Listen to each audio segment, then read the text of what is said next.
আসসালামু আলাইকুম ওয়া রাহমাতুল্লাহি ওয়া বারাকাতুহু। আলহামদুলিল্লাহি রাব্বিল আলামিন ওয়াসসালাতু ওয়াসসালামু আলা সাইয়্যিদিল আম্বিয়াই ওয়াল মুরসালিন ওয়া আলা আলিহি ওয়া আসহাবিহি আজমাইন। সুপ্রিয় দর্শক শ্রোতা, সকলকে আন্তরিক প্রীতি ও শুভেচ্ছা জানিয়ে শুরু করছি আজকের অনুষ্ঠান।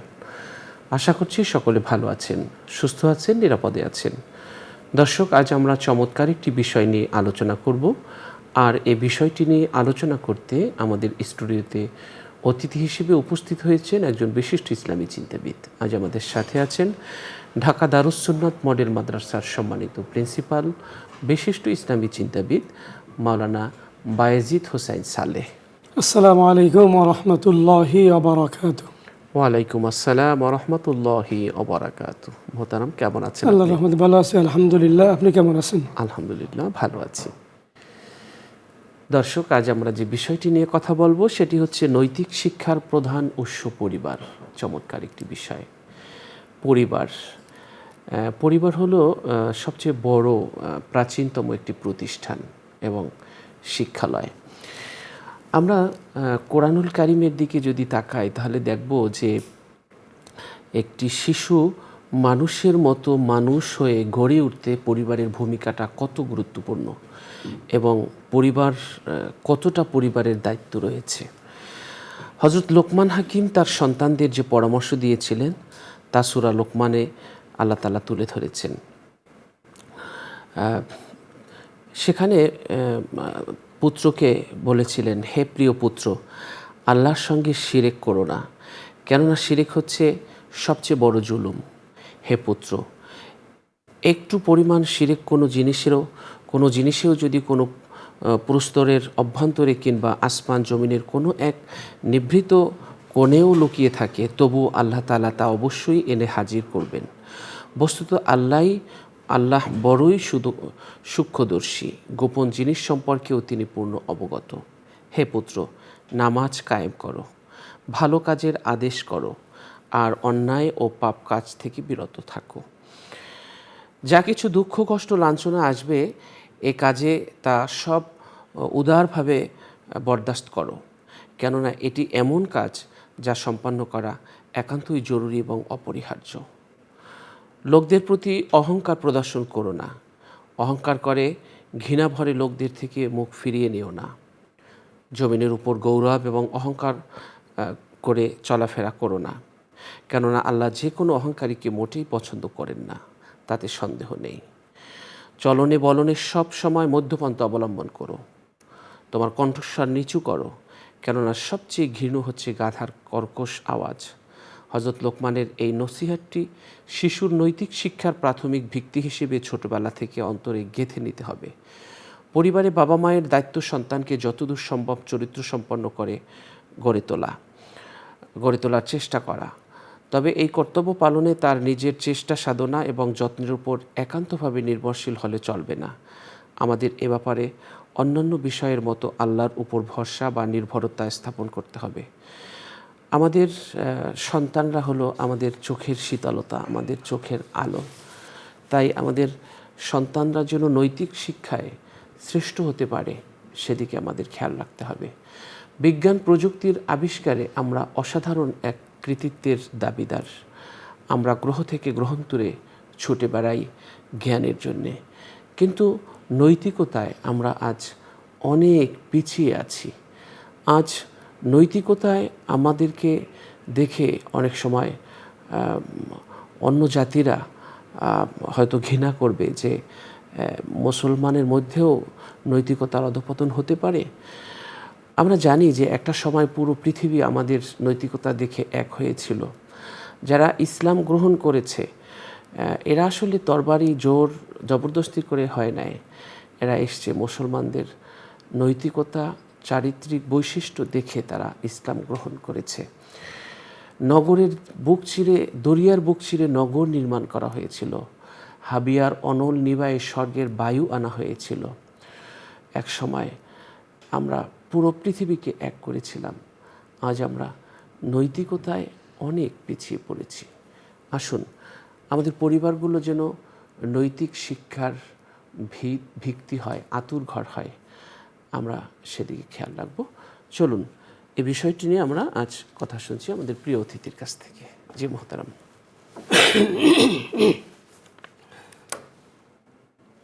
ধন্যবাদ বিজ্ঞ উপস্থাপক মোহতারাম মাওলানা সেলিম হুসাইন আজাদি। চমৎকার এবং যুবোপযোগী একটি বিষয় আপনি নির্বাচন করেছেন আলোচনার জন্য। আল্লাহ সুবহানাহু ওয়া তাআলা আমাদের এই আলোচনা থেকে আমল করার আমাদেরকে তৌফিক দান করুন, আমিন। বিসমিল্লাহির রহমানির রহিম। হাল ইয়াস্তাউিল্লাযীনা ইয়ালামুনা ওয়াল্লাযীনা লা ইয়ালামুন। সাদাকাল্লাহুল আযীম। আল্লাহুম্মা সাল্লি ওয়া সাল্লিম ওয়া বারিক আলাইহি। আল্লাহ সুবহানাহু ওয়া তাআলা পবিত্র কোরআনুল কারীমের সূরা জুমারের ৯তম আয়াতে ইরশাদ করেছেন যে যারা জানে আর যারা জানে না, হে রাসূল আপনি বলে দিন তারা কি সমান? তারা তো সমান নয়। তো এখানে এই যে জানা বা এই যে শিক্ষা জ্ঞান, এটা কোন শিক্ষা? এটা সুশিক্ষা। আমরা বলি শিক্ষা জাতির মেরুদণ্ড, সেই শিক্ষাটা হতে হবে সুশিক্ষা। বলা হয়েছে যে আমাকে একটি শিক্ষিত মা দাও, আমি শিক্ষিত জাতি উপহার দেব। কোন মা? সুশিক্ষিত মা, যেই মা চরিত্রবান, মার আতুস সালেহা। হাদিসে বলা হয়েছে আর দুনিয়া কুল্লুহা মাতা, দুনিয়ার সব কিছুই সম্ভব, তার মধ্যে উত্তম হলো নেককার স্ত্রী, নেককার নারী। তো নৈতিক শিক্ষা, এই নৈতিক শিক্ষা বলতে আমরা কি বুঝি? নৈতিক শিক্ষা হলো সততা, সত্যবাদিতা, আমানতদারিতা, বিশ্বস্ততা, ন্যায়নীতি, মায়া মমতা, ক্ষমা, উদারতা, ধৈর্য, সহিষ্ণুতা, সহনশীলতা, এই সমস্ত বিষয়গুলো, মানবীয় বিষয়গুলোকেই নৈতিকতা বোঝানো হয়েছে। ইসলাম মানব জাতিকে এসব মহৎ গুণের অর্জন করার জন্য, গ্রহণ করার জন্য উৎসাহিত করেছে। তবে ইসলামের যে নৈতিকতার মূল ভিত্তি হলো তাকওয়া, অর্থাৎ খোদাভীতি থাকতে হবে। আজকে আমাদের সমাজে বা পারিবারিক এই যে পরিবারের ভিতরে যে নৈতিক অবক্ষয়, এই অবক্ষয় কারণেই সমাজে কিন্তু অশান্তি সৃষ্টি হচ্ছে। এবং আমাদের সমাজে যে নৈতিক অবক্ষয়ের যে মহামারী চলছে, এর থেকে যদি আমরা মুক্তি চাই, উত্তরণ পেতে চাই, অবশ্যই আমাদেরকে নৈতিক শিক্ষা অর্জন করতে হবে। এবং শুরুতেই আপনি চমৎকার বলেছেন, নৈতিক শিক্ষার যেই প্রধান উৎস পরিবার। আল্লাহ সুবহানাহু ওয়া তাআলা লোকমান হাকিম, তিনি নবী ছিলেন না, হাকিম ছিলেন, তার নামে সূরা নামকরণ করেছেন এবং 14 থেকে পরবর্তী অনেকগুলো আয়াতে এত চমৎকারভাবে তিনি সন্তানকে উপদেশ দিয়েছেন, যেটা আল্লাহ সুবহানাহু ওয়া তাআলা নবী না হওয়ার পরেও তার কথাটা আল্লাহ কোরআনুল কারীমে কোট করেছেন। এবং কিয়ামত পর্যন্ত আমাদের সন্তানদেরকে যেন আমরা নসিহত করি। একজন পিতামাতা শুধু সন্তান জন্ম দিয়ে সে শেষ করবে না, টাকা দিবে, শিক্ষা দিবে, অনেক শিক্ষিত করবে, কিন্তু তাকে কোনো নসিহত করবে না, পিতার কাছে যা চাইবে তাই দিবে, সে কোনো ভালো উপদেশ দিবে না, এই রকম না। এজন্য আমরা যদি উত্তরণ চাই, নৈতিক শিক্ষা দিতে হবে। এবং এই নৈতিক শিক্ষার প্রধান পরিবার তো হলো প্রধান উৎস। এবং সন্তান জন্মের পরে একজন পিতামাতার যেই করণীয়, সেটা হলো তার সুন্দর একটা নাম রাখা। মহতারাম বিজ্ঞ উপস্থাপক, আপনার অভিজ্ঞতা বেশি আছে, আপনি জানেন এখন নাম, সন্তান জন্মগ্রহণ করলে নাম রাখার জন্য আর মুফতি সাহেবের কাছে যাওয়া লাগে না, মসজিদের খতিব সাহেবের কাছে যাওয়া লাগে না। এখনও ইউটিউব আছে, ফেসবুক আছে, দেখে একটা নাম রাখে। হুজুর ওয়াজ করে বলছে নাম রাখবেন আরবি, নাম রাখছে মোহাম্মদ খিনজির। আরবি নাম রাখতে বলছে হুজুর তো বলছে যে সুন্দর নাম, অর্থবহ নাম, সুন্দর নাম রাখার জন্য বলছে, আরবি নাম রাখছে মোহাম্মদ খিনজির অর্থ শুকর। সন্তানের নাম রাখছে, ছেলের নাম রাখছে মোহাম্মদ কালবুন অর্থ কুকুর। নাম তো ওইটা হলো না। নাম রাখে আবু বকর সিদ্দিক রতন, নাম রাখে যতন, নাম রাখে রিমু, নাম রাখে অনিক, যেটা আমরা ব্যাটারি মোবাইলে চার্জ দিই। এই যে নামগুলো, এই নামগুলো কিন্তু ব্যক্তির চরিত্রে এবং তার চরিত্রের ভিতরে একটা প্রভাব ফেলে। কিন্তু আবু বকর জায়েদ রহমতুল্লাহ আলাইহি বিখ্যাত তাবেঈ, তার তাসমিয়াতুল মাউলুদ কিতাবের মধ্যে তিনি উল্লেখ করেছেন, ব্যক্তির নামের কারণে তার চরিত্রের ভিতরে একটা লক্ষণ পাওয়া যায়। নামের ভিতরে যেমন গাম্ভীর্যতা আছে, তার চরিত্রের ভিতরে তেমন একটা গাম্ভীর্যতা পরিলক্ষিত হয়। আমরা নামের ক্ষেত্রে কিন্তু আপনি জানেন যে আমার যদ্দূর মনে পড়ে, আমার পিতামাতা আমার জন্মগ্রহণের পরে একজন আলেমের কাছে গেছে, আমার একটা সন্তান হয়েছে, একটা নাম রেখে দেন। সন্তান জন্মের পরে ডান কানে আজান, বাম কানে একামত, 7ম দিনে আকিকা করা এবং কোনো একজন আলেম থেকে তাহানিক করা, একটু মিষ্টি মুখ করা অথবা একটা খেজুর চিবিয়ে তার মুখে দেওয়া এবং তার সুন্দর একটি নাম রাখা, এটা কিন্তু ইসলামের শিক্ষা এবং এই শিক্ষাটা পরিবার দিবে। আমরা সন্তানের নাম রাখতে পারি নবীদের নামের সাথে, সাহাবাই কেরামদের নামের সাথে, আউলিয়া কেরাম আছে তাদের নামের সাথে মিলিয়ে আমরা নাম রাখতে পারি। এজন্য এই বিষয়টা আমাদের খেয়াল করা। এবং সন্তান যখন আস্তে আস্তে বড় হবে, পরিবার হলো তার মূল। আমরা স্বামী স্ত্রীর অনেক বিষয় বৈধ আছে, কিন্তু সন্তানের সামনে ওই বৈধ বিষয়টাই কিন্তু অনেক সময় করা যায় না। সন্তান ওখান থেকে শিখবে, অনেক বিষয় আছে জায়েজ, কিন্তু সন্তানের সামনে করা যায় না, ওইগুলা করতে হয় নীরবে নির্জনে। তো এই বিষয়টা আমাদের ভালো করে খেয়াল রাখতে হবে। আরেকটি বিষয় হলো, সন্তান যখন বড় হবে তার ভিতরে সততা, সত্যবাদিতা, আমানতদারিতা, সে কিভাবে কথা বলবে, বড়দের সাথে দেখা হলে তাদেরকে কিভাবে সম্মান করবে, শ্রদ্ধা করবে। আল্লাহ রসুল তো বলেছেন বড়দেরকে সম্মান করার জন্য, ছোটদেরকে স্নেহ করার জন্য। এই বিষয়টা শিক্ষা দিতে হবে, কোনটা মিথ্যা, কোনটা অন্যায়, কোনটা অসত্য, কোনটা হালাল, কোনটা হারাম, কোনটা ভালো, কোনটা মন্দ। এই বিষয়গুলো কিন্তু সন্তানকে পরিবার থেকে শিক্ষা দিতে হবে। এজন্য একজন সন্তানের দায়িত্ব হলো ভালো পিতামাতা নির্বাচন করে। একজন পিতামাতার কর্তব্য হলো আল্লাহর কাছে নেক সন্তান চাওয়া। মুসলিম জাতির পিতা হযরত ইব্রাহিম আলাইহিস সালাতু ওয়াস সালাম আল্লাহর কাছে যে দোয়া করেছিলেন, রব্বি হাবলি মিনাস সালিহিন ফাবাশশারনাহু বিগুলামিন হালিম, আমাকে নেক সন্তান দেন। আল্লাহর কাছে একদিন না, বারবার তিনি দোয়া করেছেন, প্রতিদিন দোয়া করেছেন, মাসের পর মাস তিনি দোয়া করেছেন, আল্লাহ আমাকে নেক সন্তান দেন। আল্লাহ দিলেন, ফাবাশশারনাহু বিগুলামিন হালিম। এমন সহনশীল সন্তান আল্লাহ তাকে দিলেন, যেটা হয়ে গেল আমাদের জন্য উদাহরণ। আমরা তার থেকে শিক্ষা নেই অথবা না নেই, কিন্তু তিনি আমাদের মুসলিম জাতির পিতা এবং তার সন্তান আমাদের জন্য অনুসরণীয়।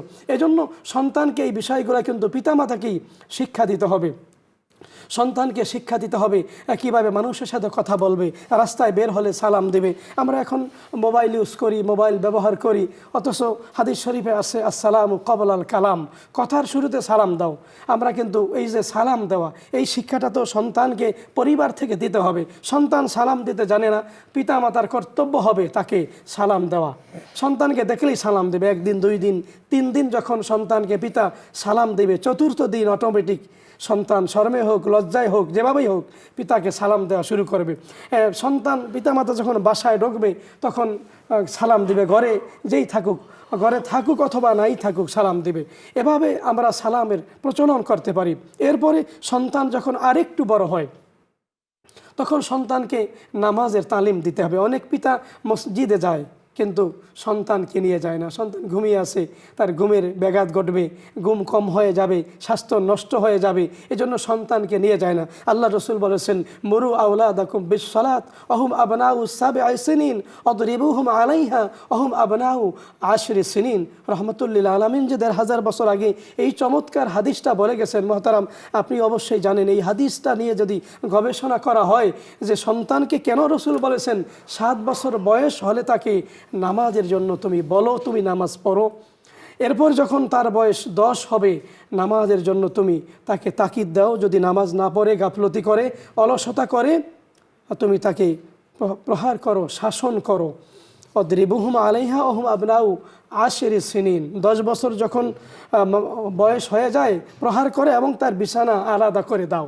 এই বিষয়টা আপনি দেখেন, আল্লাহ রসুল যে বলেছে 10 বছর বয়সের সময় সন্তানকে আলাদা করো। সন্তান যদি ছেলে হয়, মা 10 বছর বয়সের সাথে মা সন্তানকে নিয়ে তার একই বিছানায় ঘুমানো উচিত নয়, বোনের উচিত নয়। যতই আপনি সন্তানকে ভালোবাসেন, আপনার ভাইকে আপনি যতই ভালোবাসেন, আমার রসুল বলেছে 10 বছর বয়স হলেই বিছানা আলাদা করে দাও, কিন্তু আমরা এই কাজটা করি না। আল্লাহ রসুলের যেই নির্দেশনা, এই নির্দেশনা কিন্তু আমরা মানি না।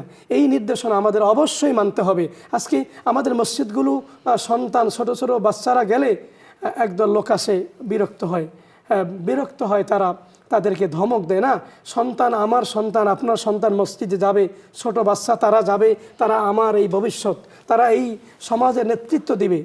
তাদেরকে যদি মসজিদে নেওয়া না হয়, তারা যদি নামাজ না পড়ে, মসজিদে গিয়ে ছোটো বাচ্চা তারা চিল্লাফাল্লা করবে, স্বাভাবিক, দৌড়াদৌড়ি করবে, এটাই স্বাভাবিক। মহতারাম আপনি জানেন যে মসজিদে নববী বাইতুল্লাহ শরীফ আল্লাহর হেরেমে যখন নামাজ পড়েছেন বা আমরা যখন নামাজ পড়েছি, আমরা দেখেছি যে ছোটো বাচ্চা সেজদায় চলে গেছে, তার ঘাড়ের উপরে পাড়া দিয়ে বাচ্চা কিন্তু দৌড়িয়ে যাচ্ছে। আপনি কিন্তু পারবেন না মসজিদে নববীতে নামাজ সেরে সন্তানকে একটা ঘুষি দিতে, কেন তুমি দৌড়াইলা, সন্তান এটা করবেই, ছোট বাচ্চা এটা করবেই, তাই বলে তাকে আমি মসজিদে নিব না? অবশ্যই আমরা তাকে মসজিদে নিব।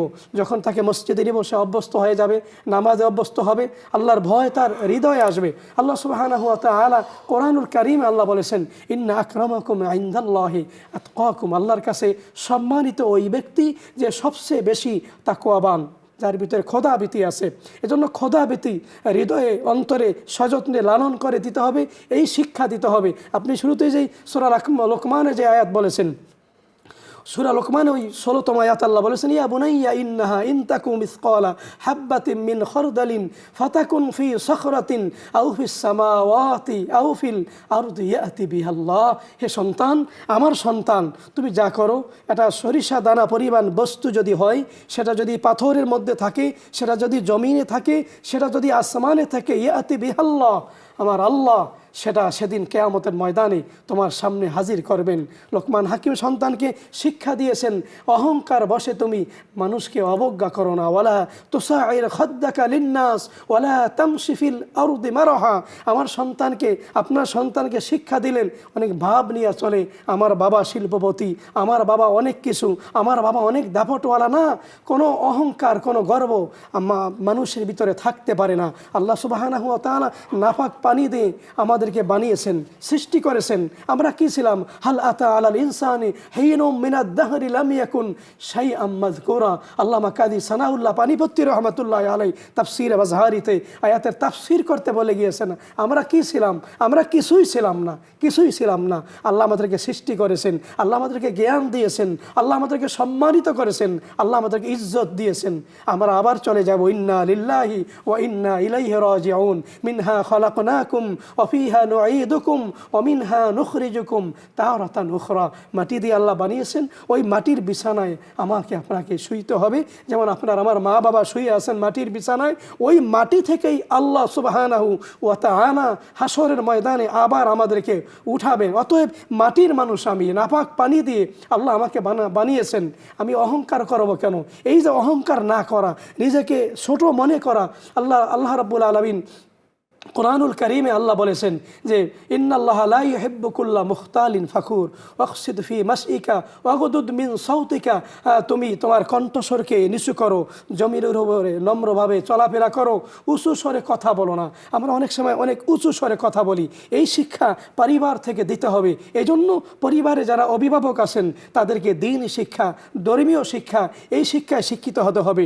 সন্তানকে আরও সুশিক্ষায় শিক্ষিত করার জন্য, নৈতিক শিক্ষায় গড়ে তোলার জন্য, নৈতিক শিক্ষার আলোকে তার জীবনকে সাজানোর জন্য তার কর্তব্য হলো পিতামাতার যে তাকে তার জন্য ভালো সঙ্গী, সৎসঙ্গী নির্বাচন করা। আল্লাহ সুবহানাহু ওয়া তাআলা সূরা তাওবার 119তম আয়াতে ইরশাদ করেছেন, বিসমিল্লাহির রহমানির রহিম, ইয়া আইয়ুহাল্লাযীনা আমানুত্তাকুল্লাহা ওয়া কুনু মাআস সাদিকিন। হে ঈমানদারগণ, তোমরা আল্লাহকে ভয় করো এবং সত্যবাদী যারা তাদের তোমরা সাথী হও। সত্যবাদীদের সাথী করতে হবে। সৎসঙ্গে স্বর্গবাস, অসৎসঙ্গে সর্বনাশ। এই শিক্ষা পরিবার থেকেই সন্তানকে অবশ্যই দিতে হবে। জি, অনেক অনেক ধন্যবাদ। দর্শক, আমাদের পরিবারের একটি লক্ষ্য থাকতে হবে। পরিবারের উদ্দেশ্য কোনো বন্ধনের নাম নয়। পারিবারিক জীবনযাপন নিছক পাশবিক লালসার সর্বস্ব নিরুদ্দেশ, যৌনচর্চা নয়, বরং তার মূল লক্ষ্যই হচ্ছে সন্তান জন্মদান, সন্তানদের লালন পালন এবং তাদের নৈতিক শিক্ষা দিয়ে এমনভাবে যোগ্য করে গড়ে তোলা যেন তারা ভবিষ্যতে সমাজের নাগরিক হিসেবে মাথা উঁচু করে দাঁড়াতে পারে। অর্থাৎ পরিবার হচ্ছে মূলত মানুষ তৈরির কারখানা।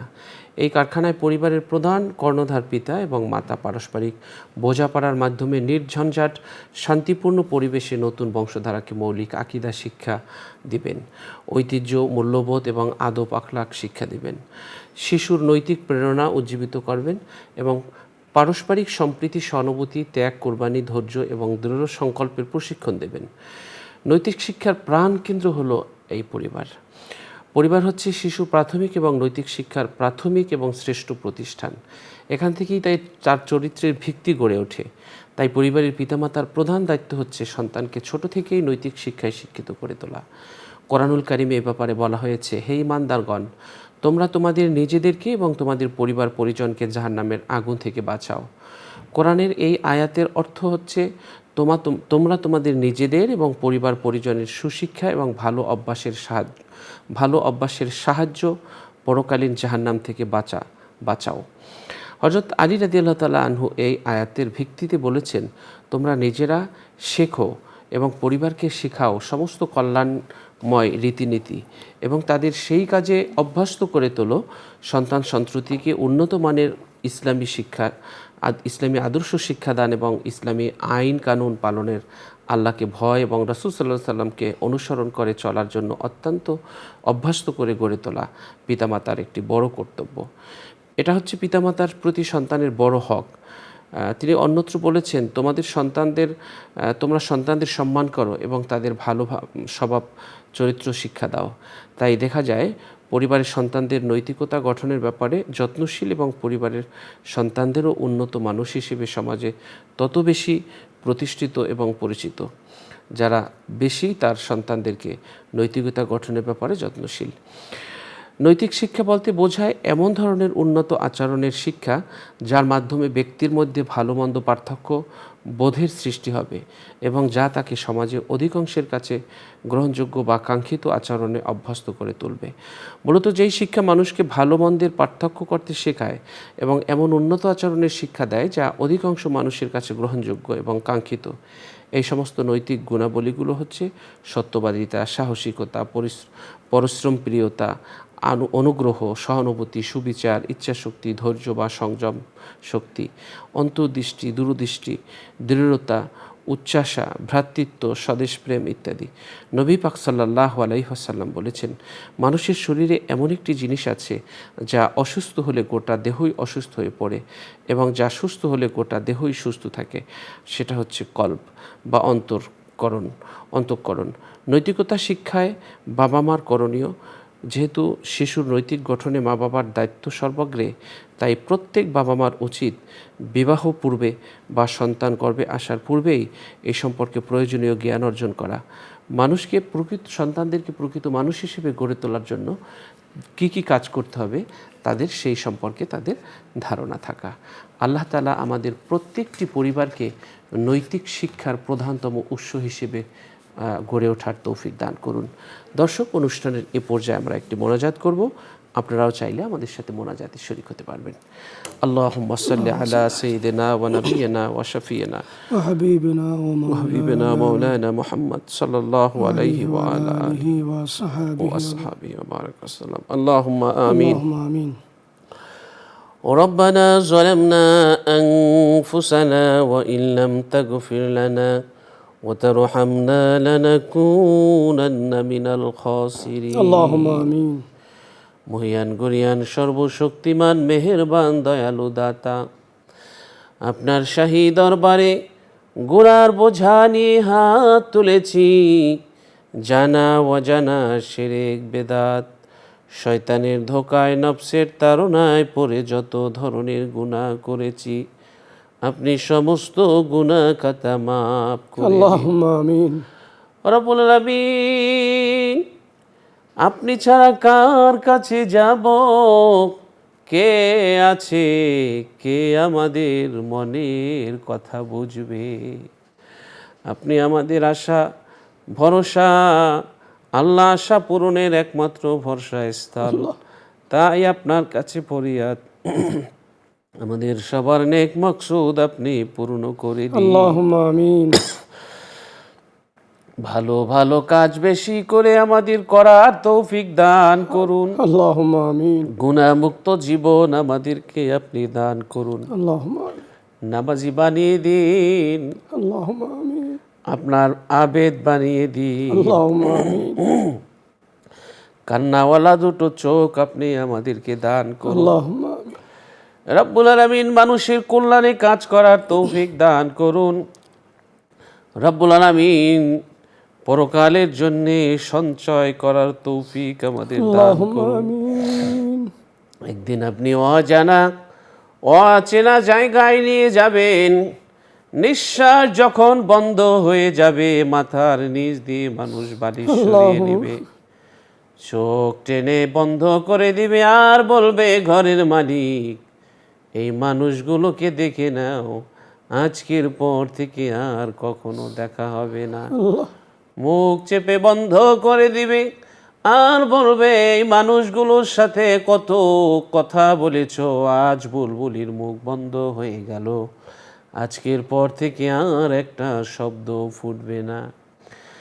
রব্বুল আলামিন সমস্ত পছন্দের পোশাক খুলে নিয়ে শুভ্র সাদা কাপড় দিয়ে মুড়িয়ে অজানা অচেনা এক জায়গায় নিয়ে যাবে, যেখানে একবার কেউ চলে গেলে আর কখনো ফিরে আসে না। আল্লাহ দিনের বেলা যেই কবরের কাছ দিয়ে হাঁটতে ভয় লাগে, আল্লাহ আমাবস্যার রাতে, ঝড় বৃষ্টির রাতে ওই কবরে কেমন করে থাকবো, আল্লাহ ওই কবরটা আমাদের সবার জন্য আপনি জান্নাতের বাগান বানিয়ে দিন। আল্লাহুম্মা আমিন। রব্বুল আলামিন মরণের সময় কালিমা নসিব করে দিয়েন, আল্লাহুম্মা আমিন। মরণের কষ্ট আপনি দূর করে দিয়েন, আল্লাহুম্মা আমিন। মৃত্যুর পর আপনার প্রিয় বান্দাদের মধ্যে শামিল করে নিয়েন, আল্লাহুম্মা আমিন। জান্নাতে স্থায়ীভাবে একটু থাকার বন্দোবস্ত করে দিয়ে আল্লাহুম্মা আমিন। জাহান্নাম আমাদের জন্য আপনি হারাম করে দিয়ে। আল্লাহুম্মা আমিন। এই অনুষ্ঠানের পৃষ্ঠপোষক বসুন্ধরা গ্রুপের চেয়ারম্যান, আল্লাহ তাকে নেক হায়াতে তাইয়্যিবা আল্লাহুম্মা দান আমিন। করুন, আমিন। বেশি বেশি দিনের জন্য কাজ করতে পারে সেই তৌফিক আপনি দান করুন। আল্লাহুম্মা আমিন। সুবহান রাব্বিকা রাব্বিল ইজ্জাতি আম্মা ইয়াসিফুন ওয়া সালামুন আলাল মুরসালিন ওয়ালহামদুলিল্লাহি রাব্বিল আলামিন। আমিন আমিন। দর্শক, দীর্ঘ সময় আমাদের সাথে যারা থেকেছেন সকলকে অনেক অনেক ধন্যবাদ জানিয়ে আমরা আজ এখানেই শেষ করছি। আল্লাহ হাফেজ। আসসালামু আলাইকুম ওয়া রাহমাতুল্লাহি ওয়া বারাকাতুহু।